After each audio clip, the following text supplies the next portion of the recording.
larger goals as a result of you getting a more favorable interpretation, then sometimes they're going to be on your side because, again, they're able to hit some of the marks that they're trying to hit without, and otherwise they wouldn't be able to do it without the help of somebody like a developer sometimes. An example of that would be like parks, for example.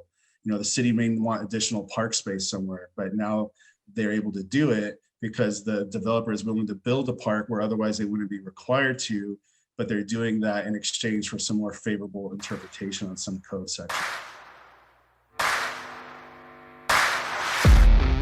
Welcome to the Real Estate Mindset Podcast, hosted by Eric Nelson and brought to you by Wild Oak Capital. Eric is a real estate investor, business owner, and performance coach. Throughout this series, Eric explores the mindset behind why certain investors are so successful and how we can learn from their achievements and failures. Eric asks the tough questions around the habits, discipline, mindset, and more required to achieve the most ambitious goals. Thank you for being here and enjoy the show. Hey everybody, welcome to the Real Estate Mindset Podcast. Tonight I have an awesome guest, Mike Marshall. Thank you so much for being here. Can't wait to dive in. Thank you. Very happy to be here. All right, Mike. Well, if you could kind of give us like a little spiel, where'd you get started? What have you been up to? And then sort of what led you to this part of real estate? And if you could dive a little bit more into what sector you really focus on. Sure. I kind of grew up with real estate in my family in general. My dad had rentals growing up. I was the kind of kid that at 12 years old, I was on roofs, working on roofs and things like that. So that was kind of my first, experience as a kid into the whole real estate investing realm.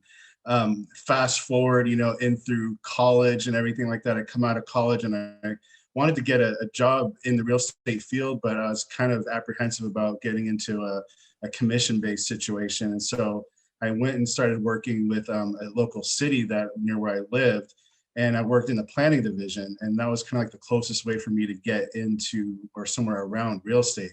The degree that I had was nothing even related close to real estate, honestly, but I just happened to know people that worked at the city that kind of gave me a shot, and I just dove right into the whole planning realm. And over the years, I worked in cities in California as well as in Texas. And then eventually what I did is I started kind of building relationships with people that I was working with, and we started doing projects outside the city I lived in. And so I started gaining experience that way. And then eventually it just got to the point where I was so busy with doing that I ended up kind of going out on my own. And in the midst of all of that, over that time, I'd own a rental or two here or there. I'd, flip land here and there. I kind of had my hands in a variety of different things, but always sticking to this land use and development realms because I had built up that expertise and found that there was a use for that kind of knowledge and experience, especially with land investors. There was just a gap in knowledge a lot of times that I recognized. And so I kind of went out there and said, well, maybe I could find a way to bridge that gap to a certain degree. And so that kind of born into, the coaching and stuff like that I'm doing today. Oh, that's awesome. I'm so excited to dive in because most of the guests I have on are syndicators, but this is a big piece of it too. And so, I do land use planning myself. I've planned some subdivisions that have been successful and done some engineering on some as well, but it's a huge gap. So it's funny that you say that. It's absolutely true. I mean, I get that call all the time is, hey, I want to buy this property and subdivide and put X lots or whatever. And then you kind of get into the entitlement and land use issues, and it's not as easy as it seems. In fact, it's never as easy as it seems. So it's an awesome story. It'd be really interesting to hear. So do you work now mostly with developers or people who are flipping land, or a little bit of both? I mean, what's kind of like your main, I guess, bread and butter? Yeah, mainly I work with like land investors. So people that are flipping land, that's usually the people that I'm working with and helping them realize that there's more to the story than just, kind of just flipping straight out the property, that there's value that they're missing or potentially missing through the entitlement process. So to the extent that I work with developers is really more about selling the property off. So they'll usually be our buyers on the projects that I work on. And so I'm usually helping people taking it through the entitlement process. So that's through the planning phase of the development process. So the initial part where the city will grant their approval, that's the part that I'm helping people get over. So I'll work with land investors that either already have property in their portfolio or are actually out there actively seeking opportunities to entitle property and then flip it to these developers or builders, what have you. So the whole idea or the premise of what I'm doing is I'm adding value through that entitlement process. And so when you do this, like let's say someone buys 5 acres and they think they can put 50 homes or whatever it might be. Do you actually like go through the platting process, the land use approval process, and actually go ahead and plat all of those lots, like as a preemptive, here's the best plan for this property, and then sell it to a developer who can actually finish it out? Or are you just getting it zoned for a certain number of lots or something like that, or maybe a little bit of both? Yeah, it could literally be a little bit of both. But in the event that it doesn't need to be rezoned, let's say it's already zoned for the number of lots that you're looking for, then yeah, we'll just bring it through the platting process and go and get those lots actually recorded and then sell it off to either hopefully one developer, but sometimes it may be a couple. On smaller ones, it might just be custom home builders that will sell them off to. If it's a little bit of a bigger project, we'd like to sell it off to one builder, or sometimes we'll sell it off to a couple of like smaller merchant builders, that kind of thing. And sometimes it does need to be rezoned. And so in the instances that it needs to be rezoned, we'll do both of them at the same time, run those processes concurrently, and do the rezone and the plat at the same time, hopefully, as long as the jurisdiction allows for that. Yeah. So I have a little bit of experience with this. I mean, the county I live in happens to be a very strange county. We don't have zoning. It's a long story, but to get a true subdivision done, it can be pretty challenging. And so, the annexation process is in changing jurisdiction, and then subdivision, and then kind of entitlement. All those things are such a powerful tool that lots of people don't know. They might own a piece of property. It goes both ways, right? So it strikes both ways, but really the value is in knowing, yes, that property can have X, Y, and Z, and here's why it's valuable. And to bring that value to someone is just incredible. So I commend you, because there's not that many people out there who really know what they're talking about. So yeah, are you still working? Okay, go ahead. I would say the way that I always explain it to people is that, entitlements add certainty and certainty adds value. That's kind of the whole buttoned up thing. So if I were to communicate what we're doing is that, entitlements are a vested land right that give a property owner the ability to use or develop their property in a certain way. And once it's vested, generally speaking, it can't be pulled away from the property owner. It can't be taken from them. And so as a result, it adds certainty, and that certainty is what translates into the value.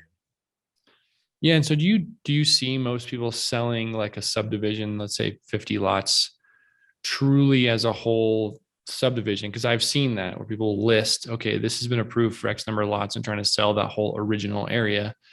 But I've also seen, we were part of a project where they subdivided into 50 something lots, and they've been selling one at a time, and that was their plan. Do you see one or more as being one more common and two is more valuable? Yeah, I think it depends on the market that you're in. It depends on the location that you're in. I guess my preference would be to sell it off to one builder and get it done and move it, just for the sake of time, if nothing else. But I think that's a preference thing too. I mean, if somebody goes and sells them off, lot by lot, theoretically, you have the potential for those later lots that are selling to have more value to them than maybe the early lots. So I think there's some strategy that can be played in there where you can actually do better if you hold on longer and sell them off piece by piece. So again, I think it just depends on your strategy, maybe your tolerance too.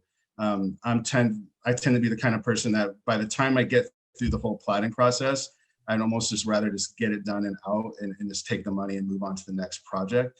So I guess I'd answer that saying one is a preference thing, one is a market related thing. And I've seen them both ways, just as you mentioned. I've seen them where I've worked on a large one that was like over 1,200 lots. And that one was split up between two large developers, that split the project, so I've seen it that way too. And so, I mean, I guess hopefully this isn't too personal, but I'm sure people are wondering, let's say they hire you.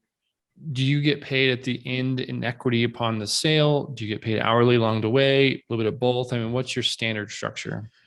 Yeah, standard, what I've done in the past has just been either a hybrid approach where it's partially like a reduced consulting fee along with an equity piece on the back end, or it may just be an equity piece on the back end that's a little bit larger. And so it depends on what we negotiate, but it's either one of those two.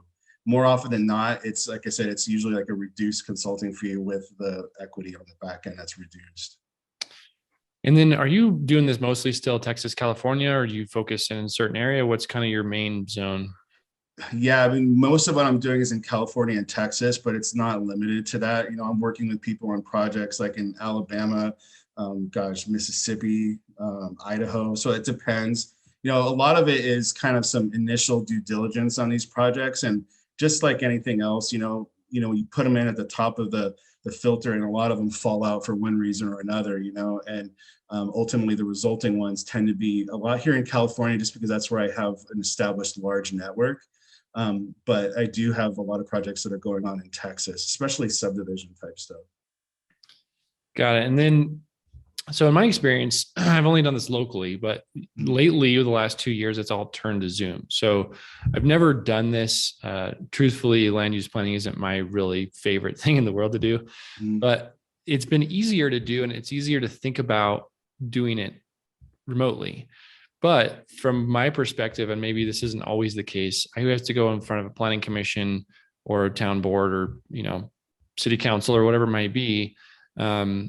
Do you find that challenging, or do you have that, or do you ask the local person to go, or what's kind of the hurdle that how do you get past that? So yeah, it certainly depends on the project. And if the jurisdiction will allow for Zoom planning commission meetings like they started doing through COVID, then I would certainly go ahead and do that without a problem. If that's not a possibility, then again, depending on the project, I'll look to either one or two people. I'll either look to the civil engineer, especially if it's a subdivision project, and if they have that as kind of one of their services that they'll offer, I'll definitely do that. Sometimes it'll be an architect, or sometimes it'll be even a local land use planner that I have contacts with, or sometimes I'll pick up and I'll go, but me picking up and going is usually like the last thing that I'll try to do. I'll try to work with people on the ground and everything like that as much as I possibly can, And usually what I'll do is I'll bring that person in really early, and they'll be having those conversations and meetings with the planning staff. So that way they're all familiar with each other. And so that way it's not like somebody just walking in cold to the project. Got it. And then do you find the struggle with entities to like tie into right of ways, things like that? I mean, what are some challenges if someone's out there looking for a development opportunity? What's some challenges that you could say, hey, avoid these couple things and you'll save yourself a headache? Yeah, I mean, even though we talk about like rezoning, property and how that could be a really potential win, I would say that try to avoid anything that requires you to rezone the property if you can, unless you happen to be in a jurisdiction that is wanting property to be rezoned and they're just waiting for a developer to come in and do it, where it's just obvious and it's very favorable. That's a different circumstance, but I would try not to go through a rezoning process if you don't have to. And maybe more specifically is that anything that requires you to go to like the city council or the board of supervisors at the county, or even the planning commission for that matter, are things that I would kind of try to stray away from as much as possible. Within the realm of development, there are projects that are considered permitted by right, which means basically in that zone, it actually is built out or idealized for this kind of development. So say if it's a commercial zone and it allows for a medical office building, in that situation, that medical office building be permitted by right. You want to go after that kind of project. You don't want to go into a commercial zone and do something that requires some other land use permit, like a conditional use permit that requires you to go to planning commission or city council or something like that. You kind of want to thread the needle as much as you can. So you really have to understand the local zoning regulations and development standards to understand how you do thread that needle and get your project approved at the administrative level, rather than kind of upping the ante by going to the planning commission or city council. And again, it doesn't mean that those projects will get denied, but what you're doing is you're introducing the concept of discretion at that point. Whereas if it's an administrative level, they're just basically checking the boxes, making sure that you're achieving the things that the code actually requires. But if you end up going to the planning commission or city council, now you have a 5 or 7 more member board that is going to look at your project, and they may not like it because they don't like the colors of the building, or they don't like this or that. And then you also have the public that comes and they can provide comments that muddies the water too, And so you just want to be able to eliminate that discretion as much as you possibly can. If you do have to go to the planning commission or city council, there's strategies to be able to implement to kind of address those things, of course. But if you don't have to deal with it, the ideal thing would be not to have to do that. Yeah, it's so interesting that you say this, because basically I always preach like use by right. I mean, really look at the code, figure out what you can do if at all possible. And then you're absolutely right. People love to show up to planning commission meetings and complain as a neighbor and say, hey, I don't want this here, even if it's good. I mean, even if it's ultimately good for the community, it just seems to be like a fun activity for people. Yeah. So yeah, I mean, there's dramatic examples of where there's, like guys like nonprofit groups that come out and their whole job is to derail development projects and almost in a way kind of hold them hostage in a sense by saying, we're going to put up this formidable opposition. We're going to, file lawsuits and everything unless you kind of come to terms with us. It can get kind of nasty sometimes. Oh yeah. Yeah. I've had some threats from people. It's so interesting. I mean, and even it's a small town, I know these people. So it's a really interesting world that you're in. So yeah. I will say it's pretty niche. I mean, I think that you found a way to help people build some value. And what's cool is maybe people out there holding land that they inherited or maybe bought in, path of progress or whatever it is. So it's kind of fun to have you on the show, and then you can offer that service to people who don't know the value of their land. And then pretty soon you could get entitled to do something else, and boom, you got yourself a gold mine. So pretty neat to have you on the show. Absolutely. I mean, the cool thing is that in large part, you can do this kind of thing without ever touching the property, right? It's not like you're improving it by rehabbing a building or something like that. You're basically just getting it to a point where somebody can pick it up and do a project that improves the value of the property. So you're taking it partway down the finish line and you're selling it off to a builder where they'll take it all the way through. And what it is like the builder is going to be very happy to take on an entitled project rather than taking on something unentitled. Because again, by you doing that part of it, you're taking on that risk. And now they don't have to do that. They get paid by going vertical on a project, by building sticks in the ground, basically. They're not getting paid really, for going through that entitlement process. So if they can pick up something that's already entitled, that's what their preference would be. Oh, absolutely. Yeah. I mean, I think the projects we worked on, it's a risky situation for a builder because again, their profit is in the homes going in or selling the lots. But along the way, it's a pretty risky endeavor to try and go through here and not be 100% sure it's possible or will happen. And then sometimes, you hit roadblocks. So if you think you can have 50 lots, town board might say, now you can only have 40 or, whatever. So yeah, to actually go through that process and then sell it, it's hugely valuable to the developers who are buying it. So yeah, I love this concept. Really cool. So we'll kind of jump to the next section here, Mike. I have a handful of questions that I always ask people, and it's fun to hear responses. There's no right or wrong answer. So sure, no pressure, man. First question is, do you have a morning routine? Yeah, I mean, I get up at 5 every morning and I exercise, 6 days a week, get out there and get the body moving, man, somehow, some way, So that's usually it. And then I'll like try to end it with like a short bit of like a kind of peaceful meditation. I got 3 young kids, man. And once that fires up in the morning, it's like, crazy all the way to the end, so try to get like mentally centered as much as I can and kind of burn off some stress early in the morning. Yeah, I can totally relate. I have 2 young boys and it's a good way to say it. It's like a fire starting. It's a very fun, rewarding fire, but at times, yeah, I get what you're saying. It's good to get up before them for sure. So what books are you reading or what books can you recommend? Oh, wow, that's a good question. I tend to read like some books that won't make it all the way through, but gosh, I'm recommending probably there's a one that I'm not going to remember the name of, unfortunately. There's one that I'm reading about population statistics and everything like that. I wish I could remember the name of that. Maybe I'll have to email it to you for show notes or something like that. But I tend to read ones that are kind of relative to planning and demographics one way or the other, because I'm always trying to figure out like how to identify growth patterns, because always trying to get out in front of it, So I tend to do that quite a bit. I've gone all through all the other ones too that everybody talks about, Think and Grow Rich and all these ones like that. They can always recommend, but I spend a lot of time trying to do that whole demography type stuff, trying to put together like growth trends. I'll send you an email with that name because it's not popping up in my mind right now.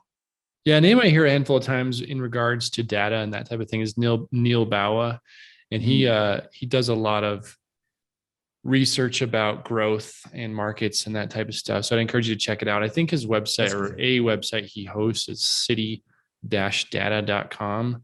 And it's a really good, I think it's a really good tool just for again, I purchased multifamily. So, it's a good tool to look at a market in a kind of broad sense, but it could be a good tool for you. So I'd encourage you to check it out. That's great. Yeah, I'll take a look. Thanks. Yeah. So the next one would be, have you ever had a coach or mentor, and was it worth an investment if it cost you anything? I have gone through like a few different like courses over time, regarding real estate. I did get involved in a land flipping type course and group very early on. I mean, today there's a lot of those, it seems like, that are out there, but I got involved with one of the early ones. And I learned a lot from it. But eventually I kind of grew beyond it. I think that happens a lot of times. Theirs was really foundational. I would think that it really was worth it because I learned a lot. I was able to get a lot of exposure. I think the one thing that I have that probably a lot of people don't, again, is I had the benefit of my job and creating relationships through that job. And that gave me a lot of confidence to where today, I feel like so I can call up developers out of the blue and have a conversation on their level, so I'm not as intimidated, So to me, a coach is certainly worth it to help you at least kind of get the initiative going and get the ball rolling, and then hopefully at a certain point you kind of grow beyond that, and then you just kind of find new mentors after that, and so that's where I'm at even today. It's not like official coaching necessarily, but it's just building those relationships with key people that kind of end up being a mentor along the way, So that's usually what I'm trying to do, more of an informal thing. Oh, awesome. Okay. Before I go to the next question, I was going to ask you for land flipping, and that's kind of what you mentioned that you started in. What's a typical kind of timeline? And, I know every jurisdiction is different, but if someone said, hey, I want to buy a piece of property, get it entitled and sell it, ballpark, what's your average that you see? Right. So, I mean, it depends on the jurisdiction, like you mentioned, but also depends on the type of project too. So like if somebody's just trying to get like a plot plan or a site plan approval for a single family house out here where I'm at in California, something like that could take, 4 months just for a site plan approval for a single family house. And it might cost, as far as entitlement fees and stuff, it may cost a couple $1,000s to do that. But to give you kind of an example of the disparity sometimes, I've talked with somebody recently that was doing a rezoning project in Michigan, a small town outside of Michigan. And for him to rezone that property, it was $700. And I think it was something like 5 months to go through the process. To show you the disparity, in California, that same process would take 9 to 12 months and would cost over $40,000. So the point is that like the dollars are different, in terms of the costs, but also the dollars are obviously different in the value of the property too. So I think even though 40,000 sounds like a lot, and it is, the reality is that the payoff on the back end when successful is probably going to be far greater than something in other markets, So basically my point is saying is it is all relative. Got it. Okay. Cool. So the next question would be, what's something that you've done that you would not repeat that we can learn from? Oh, okay. This is more of a personal life thing, but I ended up moving when I moved to Texas. I moved to Texas in like 2007, right around the top of the market. I moved there. I bought a house without ever really knowing I was going to be there long term, and ended up having to sell it within like the next year or so at the worst time I could possibly sell it, and ended up holding on to it probably for a couple of years as a rental. Then was able to eventually sell it and kind of make it out just barely, financially, So the concept of now what I figured, if I ever move again, I'm probably going to rent somewhere first or something like that and protect my downside. Because I think ultimately I just barely got out of that without losing the house and everything. Just by going upside down. So yeah, that whole time frame of 07, 08, just like a lot of other people, I certainly felt the crunch that way because I held a property here in California when I moved to Texas. And then moving back, I had a tenant in the one here in California. So I couldn't move back into that house until that tenant was done. So there was like a good 2-year time frame where I was like caught in the muck, just barely skidding through, So rent if you move somewhere, rent first if you can. That's my message. I like it. Yeah, I also like to think that would be smart too, just so you can learn the area, learn the neighborhood where you want to be, all that stuff. But I mean, ultimately, that was just a tough time period to have bought and sold anyway. And that wasn't, no one could have seen it coming. I guess maybe some people saw it coming, but it seemed like most people didn't. The average person didn't know it was going to happen. So yeah, that was definitely me. Yeah. I'm glad you made it out, man. I'm glad thank you. Lots of people have different stories. So, right. Cool. So what is a mindset tip that you can share with listeners who are kind of getting started? Yeah. If it was something, if they're trying to do that stuff that I'm talking about doing, is that I think that understand that when people look at development projects, they always think that they're getting denied all over the place, left and right. And the reality is that you have to understand that most projects get approved. They just get massaged one way or the other. So you have to have a mindset of that I'm in this for like the long run, and that it's all not lost, and that this is a negotiation and it's going to take some time. And, and we're going to get to a place where we're going to have a successful project. So the world of entitlements is a world of being patient and persistent. And so I think if you can develop that mindset, that's going to be really, really helpful as well.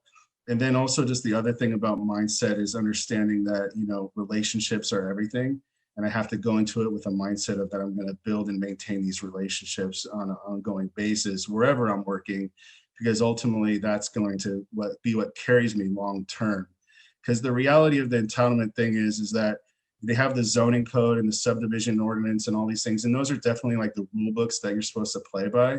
But there come times when you need to get a little bit of a more favorable interpretation of some of those codes.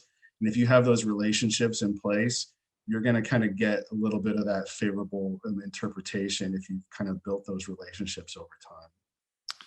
Man, that's such good tips you gave there. So first of all, you said patience and persistence. And so in my opinion, that's valuable information for anybody, but absolutely true in land use planning, but it's also true as in anything. It's like, if you have a goal that you're headed for, chances are you're going to get one kind of denial or another.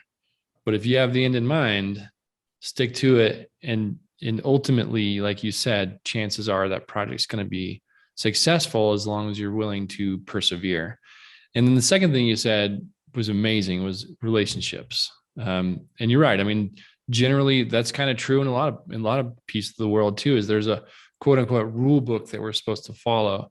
Now, land use code can be pretty black and white at times, but you're right. I mean, there's also like a way to say, well, I'm reading it like this, and here's how it helps this town to read it that way, and create the relationships. But ultimately, I would say the majority of businesses by a long margin are people driven and people and relationship driven. So I thought that's an awesome tip, is to say, build relationships and know that your relationship with other people is as valuable as any knowledge.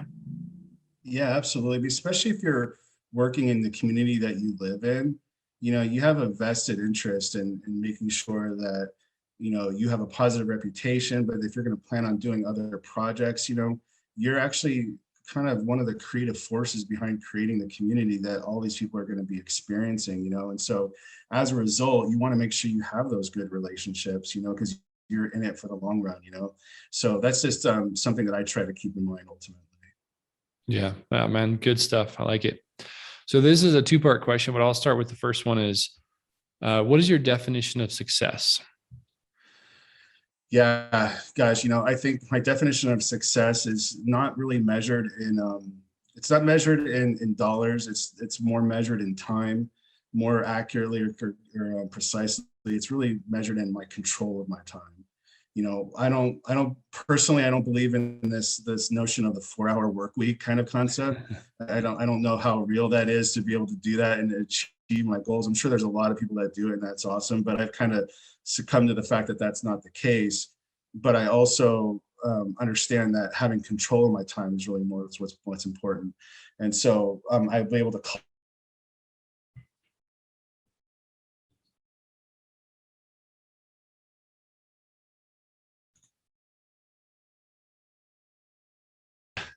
Sounds good. No problem.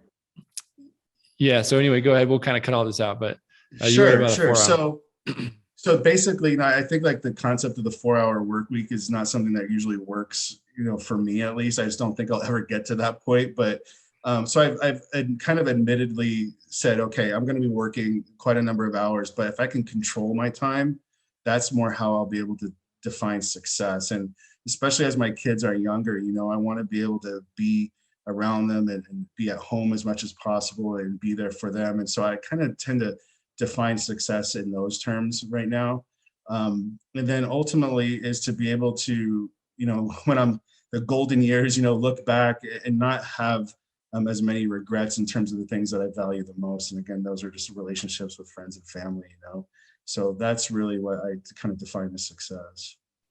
Oh, that's so good. I mean, I feel completely the same. Is time is more valuable than any amount of money. And so if you can control it, like you said, I mean, maybe of course you're gonna have to spend some time making some money, but you know, if you have your power over your time and you can decide what to do when and stuff, such a good answer. And then, yeah, I mean, back to relationship thing is when you look back, can you look yourself in the eye and say to do those integrity and, you know, all my friends, family, loved ones get the best of me type thing, like, and get the best version of me is what I mean. Right. Yeah. Absolutely. Yeah. So I love that response. And then the second part of that question is, if someone asks you why you personally are successful and other people aren't as much, what is your response? I think it comes back to the persistence thing. You know, I've learned that kind of working on the side of the equation and working for cities a long time, the people that I noticed that were successful were honestly a lot of the people that refused to take no as an answer, not in the negative sense, but more in the sense of whenever they were told no, they were always trying to find a solution to the problem, you know? And, you know, just because somebody tells you no doesn't mean that it's not possible. This means that they're not open to another version or another way of being creative to solve the problem, you know? And so the people that I see that are successful are the problem solvers, you know? So I try to look at it from that perspective. Yeah, I mean, that's such a good, that's a good tip for anything. I was part of a land use process where we were told no a handful of times. And it was basically that. It was like, okay, well, let's take a step back, get creative, dive into the code a little bit more and figure out a way that we can, not necessarily trying to circumvent it, but what's a way to solve the problem. And you're exactly right. I mean, I learned that from a mentor was just because the first answer is no, doesn't mean there's not a yes out there. And what's cool is, you know, you develop that reputation of the person who's willing to work with the planning department and come up with a solution that's good for the landowner and kind of the community. But ultimately, you're right. I mean, it's basically like solving problems and not necessarily saying no, okay, well, I'm done. So it sounds like you have an excellent skill at doing that. So I think that's Yeah, a yeah. I long mean, way of land it's use. interesting. It's interesting because you'll hear the no, and you'll see sometimes in these building codes or zoning codes, there's rules that are there, but they're old. They're maybe applicable to literally another time, you know, but they've just sat on the books for all these years. And you look at it from the lens of today, it doesn't make sense anymore. And yet they'll hold the line because that's what the code actually says. Well, in reality, when you kind of talk to some more senior management and planning or in the city, what have you, you'll come to find out that there's other larger goals that the city is trying to accomplish.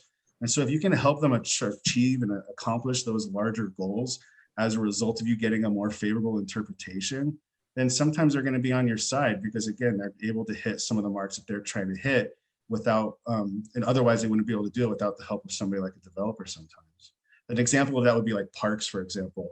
You know, the city may want additional park space somewhere, but now they're able to do it because the developer is willing to build a park where otherwise they wouldn't be required to, but they're doing that in exchange for some more favorable interpretation on some code section, for example.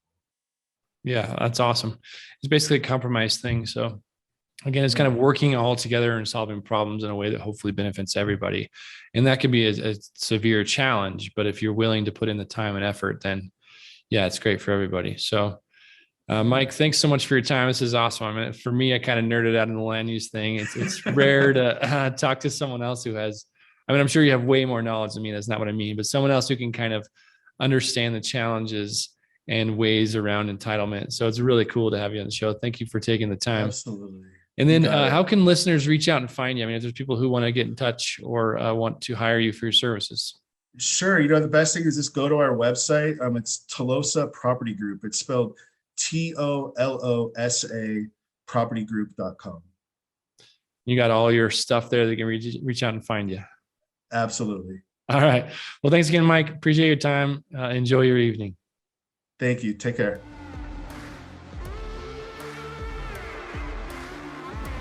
Thank you for listening to this episode of the Real Estate Mindset Podcast. If you've enjoyed the content today, please follow this show wherever you listen to podcasts. And don't forget to head over to wildoakcapital.com for more information or to connect with Eric directly. Please take a moment to leave a review or tell a friend about what you've listened to today. We hope you'll tune in again soon.